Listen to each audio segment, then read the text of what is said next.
तर नमो शेतकरीचा नवा हप्ता कोणत्या जिल्ह्यामध्ये येणार, म्हणजे या जिल्ह्यामध्ये पैसे जमा होण्यास सुरुवात झालेली आहे. कोणत्या जिल्ह्यामध्ये? तर पहिला आहे बीड. म्हणजे पहिला कोणता आहे मित्रांनो? तर पहिला आहे बीड जिल्हा. नंतरचा कोणता आहे? तर नंतर आहे नांदेड. तुम्ही स्क्रीनवरती पाहू शकता, जास्त बोलायची गरज नाही, तर तुम्ही स्क्रीनवरती पाहू शकता. तिसरा जिल्हा आहे लातूर. लातूर. आणि पुढचा कोणता आहे? तर परभणी. म्हणजे परभणीमध्ये नवा हप्ता म्हणजे जिल्ह्यामध्ये पैसे जमा होण्यामध्ये सुरुवात झालेली आहे. परत आहे जालना. जालना. परत आहे हिंगोली. परत बुलढाणा. त्याचबरोबर सांगली. आणि नंतर कोणता आहे मित्रांनो? तुम्ही पहा, नंतर आहे रायगड. परत नंदुरबार.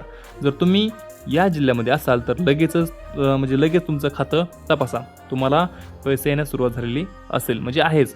म्हणजे ह्या ह्या सर्व जिल्ह्यामध्ये नमो शेतकरी योजनेचा नववा हप्ता जमा व्हायला सुरुवात झालेली आहे मित्रांनो. ह्या सर्व जिल्ह्यांमध्ये नमोचा नववा हप्ता जमा व्हायला सुरुवात झालेली आहे. आणि 8वा हप्ता देखील तुम्हाला आलेला असेल. जर नसेल आला तर 8वा हे बघा, 8वा आणि 9वा हप्ता तुम्हाला एकत्रित पैसे येणार आहेत 4,000 रुपये.